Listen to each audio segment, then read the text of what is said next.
What is up, y'all? It is your boy Swindles, and I am back with a full card breakdown for UFC 327, Yuri Prohaska versus Carlos Ulberg. I watch each of these fighters' last 3 fights, so you don't have to. So make sure you guys hit that subscribe button. If you guys like short form content instead of long form content, I do make short form content on all my social medias, which you will find below. And I do a lot of research to bring you guys some very accurate and great predictions. So if you guys appreciate what I do, just please hit that subscribe button for me. And also leave a comment who you think are going to be winning these fights. Let's get straight into the video, guys. First fight of the night, we're going to have Charles Radke versus Francisco Prado. This is not a fight that I will be betting on from a betting standpoint. I stay away from first fight of the nights, and these two fighters are also pretty unreliable in my opinion.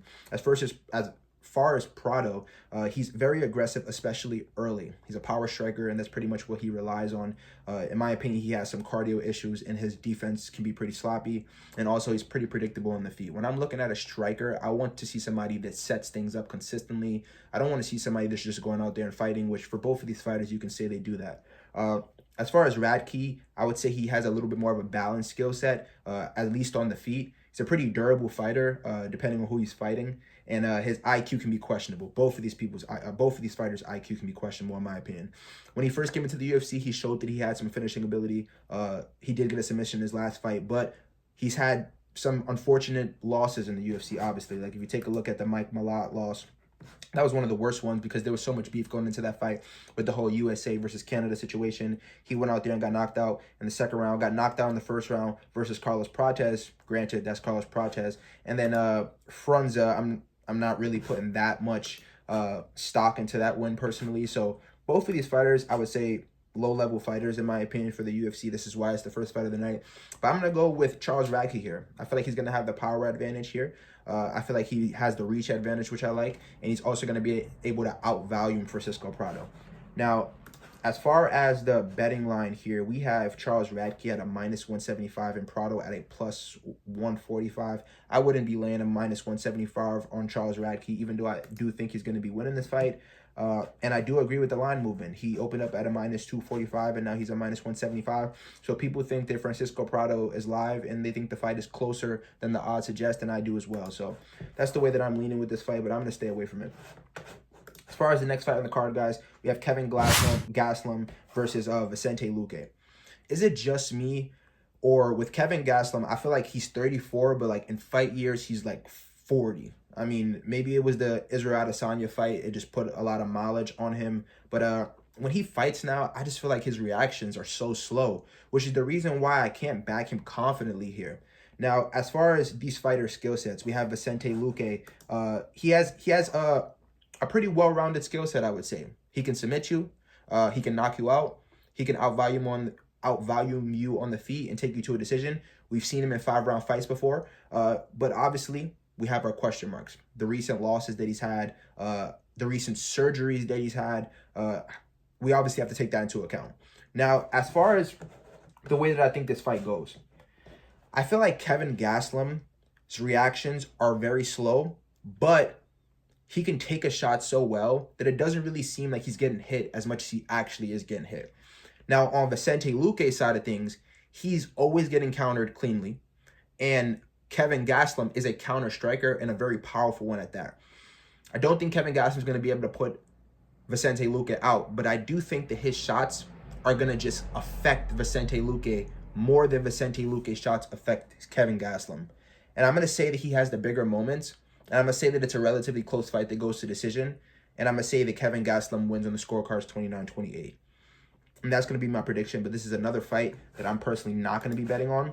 I don't trust Kevin Gastelum at this 295 line, and I do not trust Vicente Luque at this +230 line. I don't trust either of these fighters, but obviously if we are talking betting standpoints, I'm always going to go with an underdog. They're always going to have the more value if I do not agree with the line on the favorite. So I would say the value is on Vicente Luque here, just like the value was on Francisco Prado.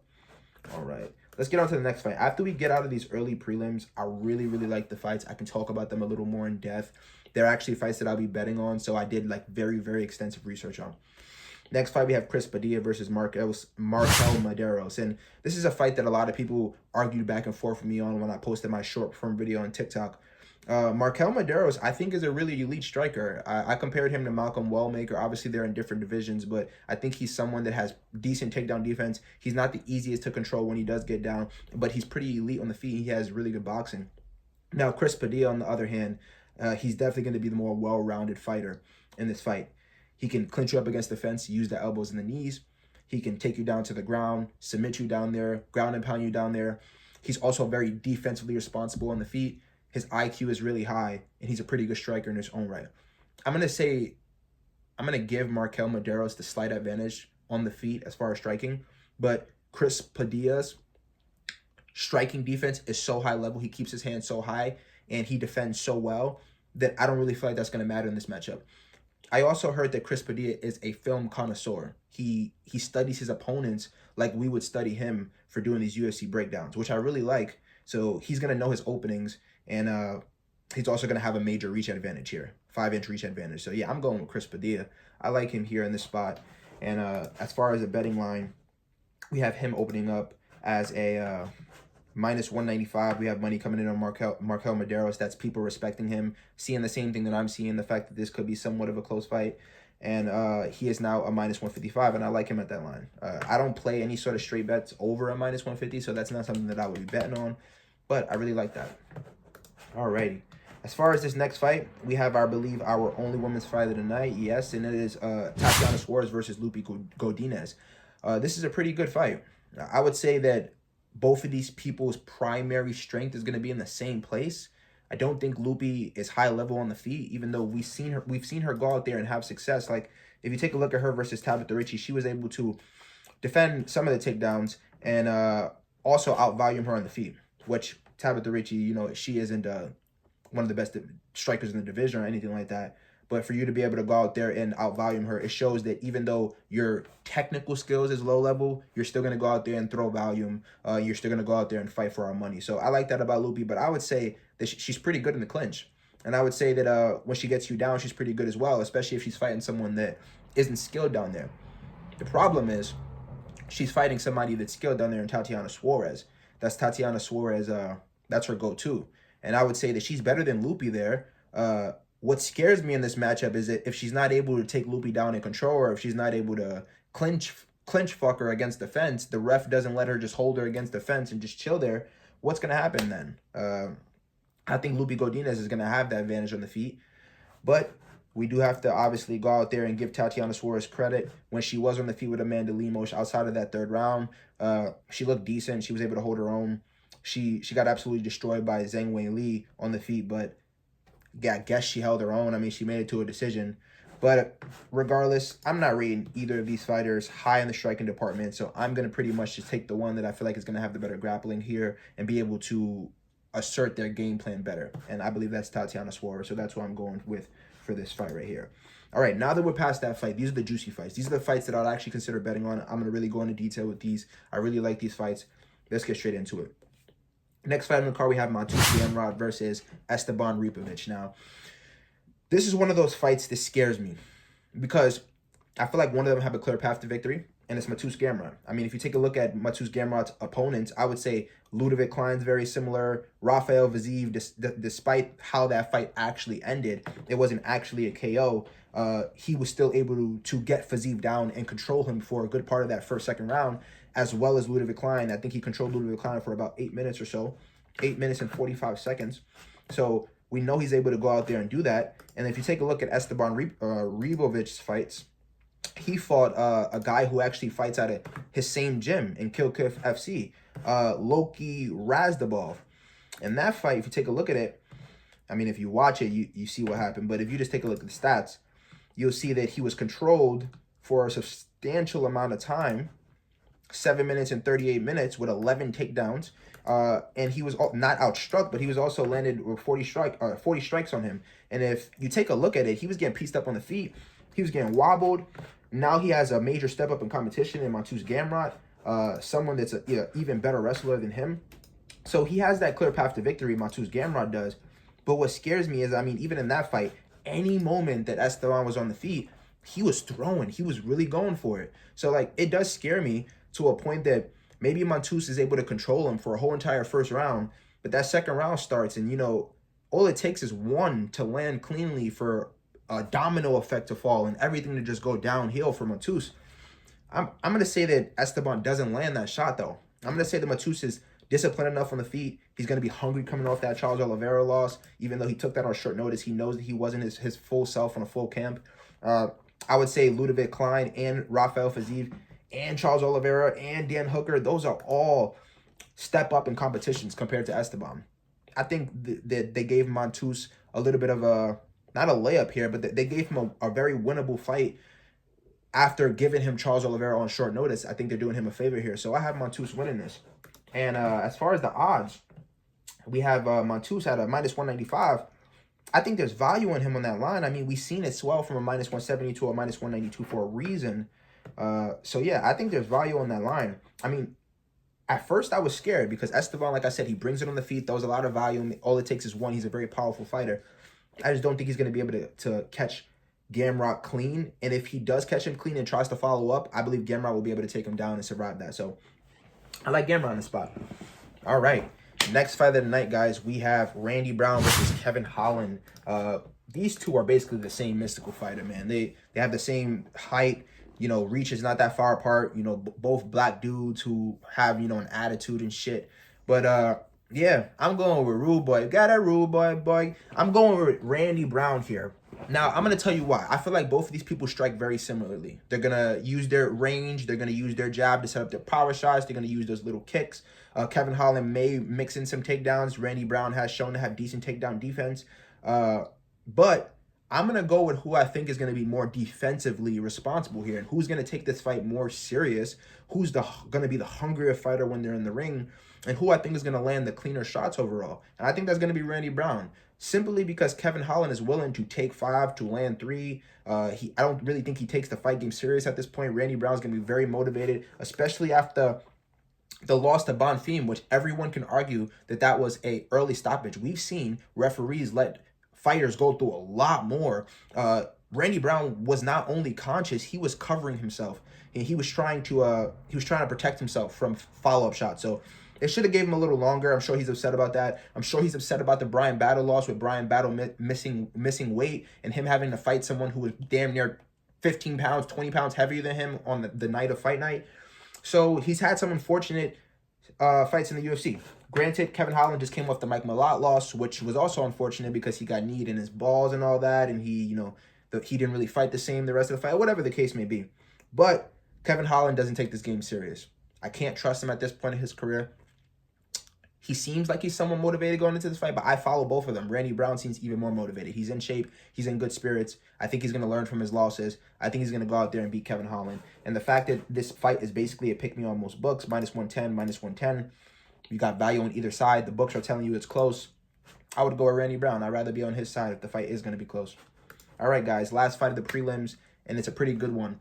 The matchmakers knew what they were doing with Patricio Pitbull versus Aaron Pico. And the reason I say that is because they're both Bellator fighters. They were scheduled to fight each other once upon a time in the past. It fell through. It didn't happen.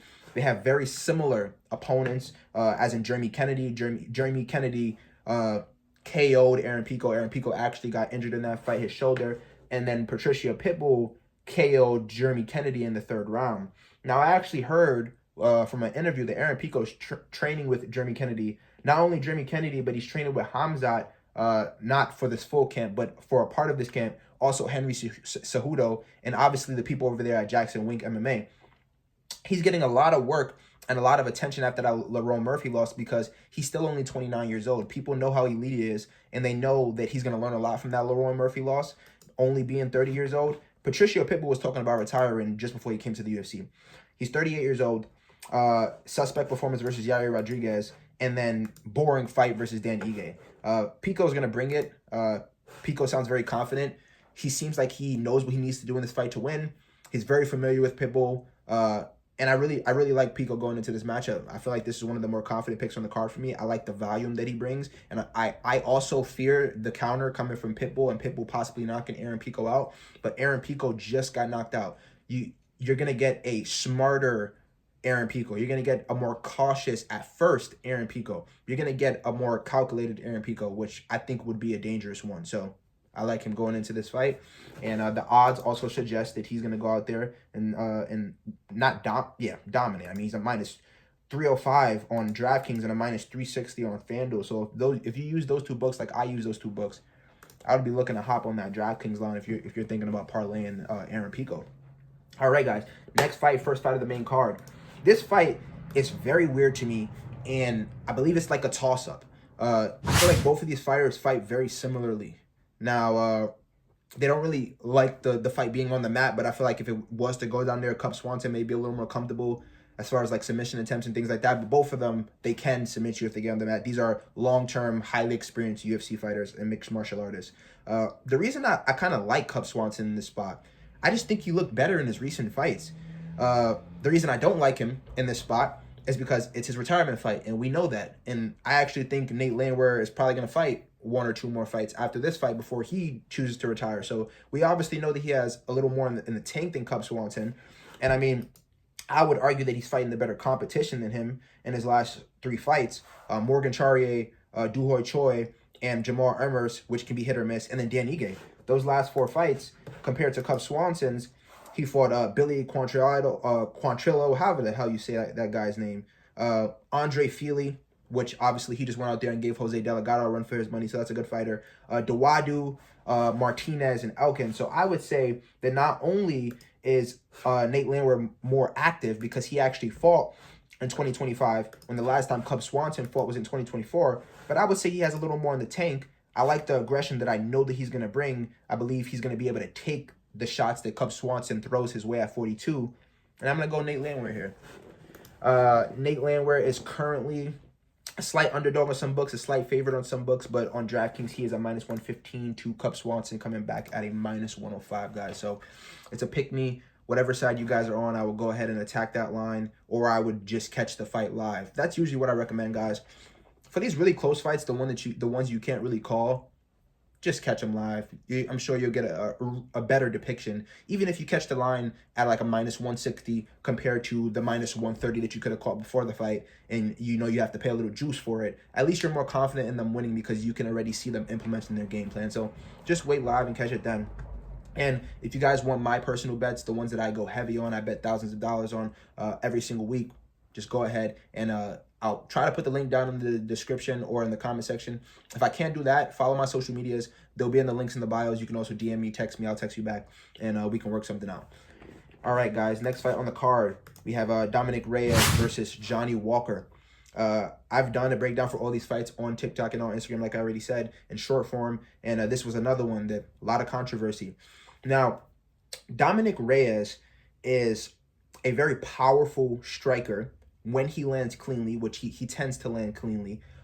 We all know him from his performance versus John Jones and the fact that we thought that he beat him in that fight, which he definitely beat him in that fight.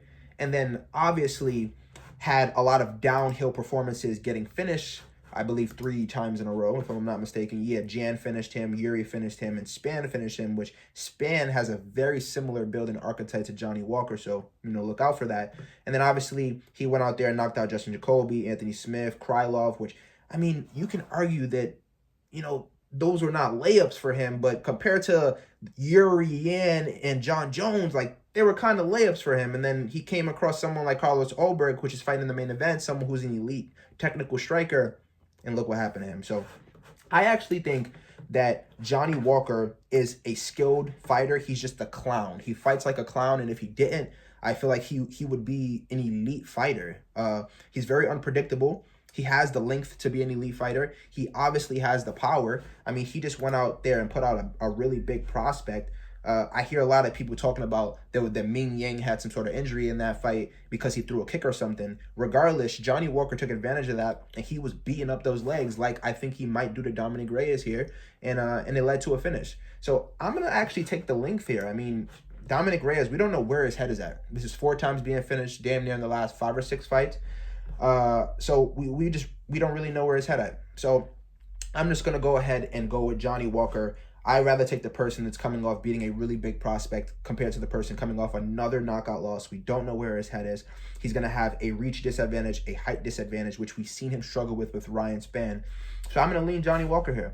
I believe Johnny's an underdog. He is a plus 124. Coming back, Dominic Reyes is a plus 148, and the line did swell. So basically, people do like Dominic Reyes, and they're liking him more throughout the week. So if you like Dominic Reyes, I would go ahead and jump on that line before it gets even higher. But I'm going to rock with the underdog here. I think that's where the value lies, is with Johnny Walker. All right, guys. Last 3 fights of the night. This fight, I would say I'm still not 100% confident what's going to happen. And one thing tells me this. Curtis Blaydes versus Josh Hokett. Curtis Blaydes should win this matchup. It feels like the UFC is throwing Josh Hokett to Curtis Blaydes after his last Octagon interview, all the shit that he talks on social media. I don't know if the UFC necessarily likes this guy. We know the UFC likes loudmouths, but he's a little different. This guy is very annoying, and he's unliked. And Curtis Blaydes should win this matchup here. He's going to have a really big reach advantage, a really big size advantage. I even think he's going to have a wrestling advantage, and that's Josh Hokett's, go-to, simply because he's the bigger fighter and he's more experienced. He's been in there with elite wrestlers. Now, the one thing that I don't think he's going to have is the speed advantage, especially on the feet. We've seen Curtis Blaydes put out consistently. We've seen him put out by Tom Aspinall. We've seen him put out by Sergey. We've seen him put out by Derek Lewis, and this was all because they were a little faster than him in an exchange that happened. So a part of me is scared that there's going to be an exchange that happens, that Josh Hokett's going to just be a little quicker than Curtis Blaydes, and he might be able to put him out.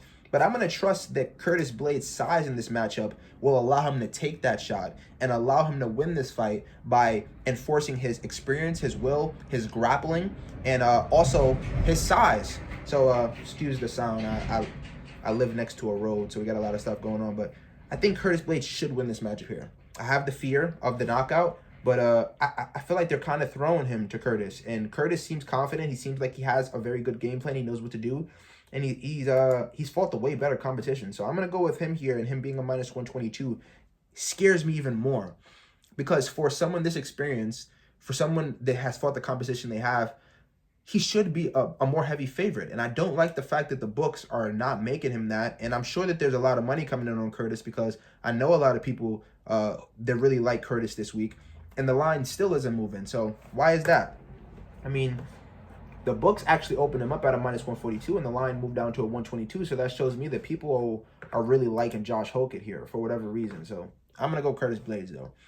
All right, guys, last 2 fights. This Azamat Mukherjee fight, it is my most popular short-formed breakdown for this week. So I'm assuming that there's some pretty big either Paulo Costa fans or Azamat fans out there, or both. But I really, really like Azamat Murzakanov. And the reason I like him is his striking is truly elite. I think people just watch him and they think about the power, but they don't realize that he's setting this shit up. Like I said earlier in the video, I really like strikers that set things up, like Mauricio Rufy, for example. He's setting things up throughout the fight. And Azamat is the same way. He uses his jab intentionally. He uses his head movement intentionally, his footwork intentionally. He constantly cuts angles. Like, literally, he's able to cut multiple different angles while staying in the pocket with you and landing shots and using head movement. And that's going to be a dangerous matchup for Paulo Costa, especially someone that's used to fighting middleweights. And now he's going to fight light heavyweight, and someone that has more power than the people he's used to typically fighting. Paulo Costa, he stays in the pocket very often. He's very hittable. Now, granted, he has very heavy leg kicks, very good body kicks. He's very durable, but he's never fought a light heavyweight, at least not that we've seen.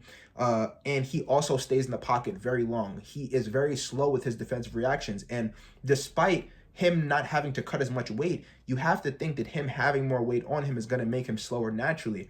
And I don't think that's going to fare well with him here against Azamat, because Azamat has that switch. He can really turn your lights off. And it's because of his accuracy, the way that he sets things up, and the angles that he catches. If you realize the shots that he's knocking people out with, they're not expecting these shots. It's because he's setting them up. You can't see them. And that's not going to go well for Paulo Costa here. I don't think so. So I'm going to go with Azamat Murzakanov. He's a minus 205 right now. And I don't think I think it should be a little higher personally. I like Paulo Costa, but the fact that he's moving up in weight and he's fighting someone that I feel like is truly elite, like, I really like Murzakanov. If he loses this weekend, I would be very surprised. So that's my pick for that fight. Moving on to the last fight, guys. Yuri Prochazka versus Carlos Ulberg. This fight is so hard to call. If anyone is telling you that they have a lock for this fight or a guarantee side, I don't see it. I don't see a guarantee side. I can see a world where Carlos Ulberg knocks Yuri Prochazka out. I mean, we know Yuri is a... We're not going to act like Yuri is indestructible because he's the type of man that he is, because he puts his body through the type of stuff that he does, because his mind is so strong, and no one else has been able to finish him outside of Alex Pereira in the UFC. We're not just going to sit here and assume like he can't be knocked out, because we've seen it happen. Now, granted, it was by somebody who was very powerful and very accurate, but we have somebody who's also very powerful and very accurate in Carlos Ulberg here. Now, what I like for Carlos Ulberg is that he's very technical. He's going to have the better striking defense. But what I don't like for him is Yuri's grit. The fact that we've never seen him in his whole entire career go 5 rounds or even get out of a 3rd round. We don't know what he's going to look like after that. We've seen him have trouble with someone like Kennedy. Granted, that's 2021, it's 5 years ago. It's really hard to judge somebody off of that performance. But that's somebody who would not go away, who had a reach advantage and had a height advantage. We're talking about all those things with Yuri. We're talking about someone who's not going to go away easy. We're going to talk about someone who's going to put the pressure on you, that's going to hit you harder than Kennedy did, and that's not going to stop, whether it's the 4th round or the 5th round. So I like that for Yuri here. And despite the fears I have about him with his striking defense, if you take a look at his last fight versus Khalil Roundtree, every time he was hit clean, he was upset. He was visibly upset. And it's because he's working on his striking defense. He's trying to improve. And we're not going to act like Khalil Roundtree is just a scrub, because he's had some unfortunate losses in his last few fights. With Carlos Ulberg, we've never seen him fight Alex Pereira. We don't know how that's going to look. We've seen Khalil fight Alex Pereira. Granted, Pereira was sick in that fight. He wasn't 100%. But we've seen how good and technical Khalil can be on the feet against somebody who was elite like Alex and elite like Yuri. So I think that was a tough matchup for anyone, including Yuri. He went out there and got the knockout. And I believe that the longer this fight goes, the more it benefits him. And the fact that we've seen him go out there, he's fought the better competition. I mean, look at this. Roundtree, Hill, Pereira, Rakic, Pereira, right? Glover, Reyes, Volkan. Like, these are, and like, look at this. Before these 2 Alex fights, like, look at that. Knocker. Like, he got that button. He'll put you out. Now, do I think he's going to put Carlos out? I'm going to call that he does. 5th round. I'm going to call a 4th or 5th round knockout for Yuri Prochazka. I'm going to say end of 4th round, early 5th round knockout by Yuri Prochazka. I'm going to say he has to weather some early storms by Carlos Ulberg. He's going to take some pretty clean shots. If you're betting on Yuri here, you're probably going to be scared, at least for the first few rounds. But I feel like he's going to be able to weather the storm, similar to how Kai Kamaka did last week versus Dakota Hope. So that is my predictions. That is my pick. I'm going with Yuri Prochazka. All right, yeah, that is the end of the prediction video. Please make sure you guys hit that subscribe button. Comment below who you guys think is going to win these fights as well. I would love to know all you guys' opinions. I'm going to reply to every single comment that you guys have down there. So let's be great this week. Like I said, if you guys want my bets, you guys can either go down to the link in the description. If you can't find it there, just go to any of my social medias. You'll find it there. Or text me personally on social media. I will respond, whether it's about that or just to have a regular conversation. I love you guys. I'm looking forward to keep growing this community. We're growing a lot in all these different areas. Be great this weekend. If you guys want my bets, just reach out.